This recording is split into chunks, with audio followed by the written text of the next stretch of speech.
জনগণনা 2027 উপলক্ষে পশ্চিম ত্রিপুরা জেলা প্রশাসনের উদ্যোগে মঙ্গলবার পশ্চিম ত্রিপুরা জেলা শাসকের অফিসের কনফারেন্স হলে জেলা স্তরের কর্মশালা অনুষ্ঠিত হয়। কর্মশালার মূল উদ্দেশ্য ছিল স্বগণনা সম্পর্কে সচেতনতা বৃদ্ধি এবং আসন্ন জনগণনা কার্যক্রমের বিভিন্ন দিক সম্পর্কে বিভিন্ন সরকারি দপ্তরগুলোকে অবহিত করা। কর্মশালায় পশ্চিম ত্রিপুরা জেলার জেলাশাসক ডক্টর বিশাল কুমার জানান যে জনগণনা 2027 দুটি পর্যায়ে সম্পন্ন হবে। প্রথম পর্যায়ে হাউস লিস্টিং অপারেশন আগামী 1 আগস্ট থেকে 30 আগস্ট 2026 পর্যন্ত অনুষ্ঠিত হবে। এই সময় নিযুক্ত এনুমারেটর ও সুপারভাইজারগণ বাড়ি বাড়ি গিয়ে পরিবারের প্রয়োজনীয় তথ্য সংগ্রহ করবেন। এর জন্য প্রায় 2000-এর উপর কর্মী নিযুক্ত করা হয়েছে।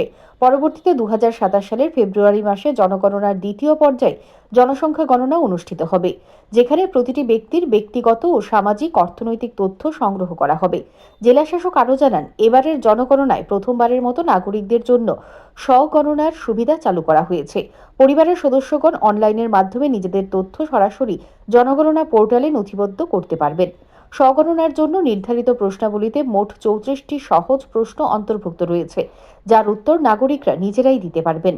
এই সুবিধা আগামী 9 আগস্ট থেকে 30 আগস্ট 2026 পর্যন্ত চালু থাকবে এবং প্রতিদিন সকাল 6টা থেকে রাত 12টা পর্যন্ত পোর্টাল ব্যবহার করা যাবে। জেলাশাসক জানান, জনগণনা পরিচালনার জন্য প্রয়োজনীয় প্রস্তুতি ইতিমধ্যে সম্পন্ন হয়েছে। এনুমারেটর ও সুপারভাইজারদের প্রশিক্ষণ শেষ পর্যায়ে রয়েছে এবং আগামী 16 জুলাইয়ের মধ্যে তা সম্পূর্ণ হবে।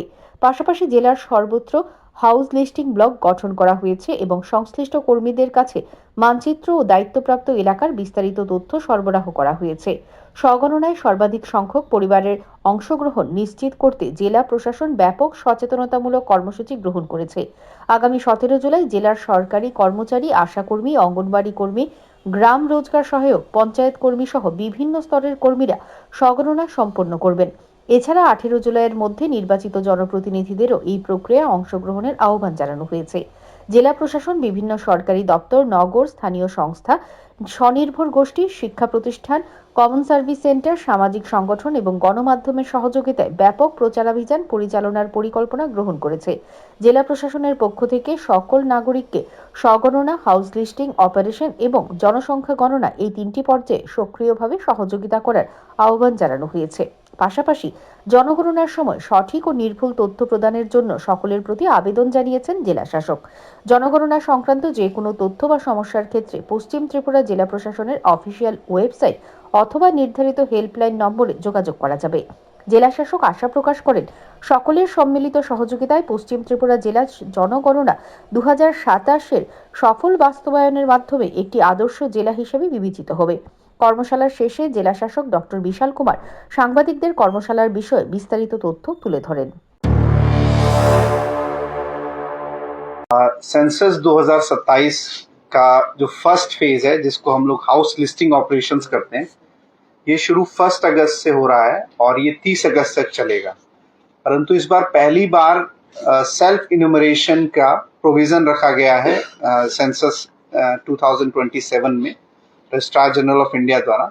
इसमें 17 जुलाई से लेके 31 जुलाई तक ऑनलाइन पोर्टल जो है se.census.gov.in se.census.gov.in पे कोई भी जो नागरिक हैं वो इसमें इन्यूमरेशन में अपना हाउस लिस्टिंग ऑपरेशन के दौरान इसमें सेल्फ इन्यूमरेशन फॉर्म भर सकते हैं। सेल्फ इन्यूमरेशन जो फॉर्म है वो उसमें 34 कॉलम है। 34 कॉलम बहुत ही सिंपल है। इन कॉलम्स में जैसे फर्श जो है, घर में फर्श जो है उसकी किस तरह की है, मिट्टी का है या पक्की ईंट का है, दीवार है तो वो किस तरह की है, छत है तो वो किस तरह का है।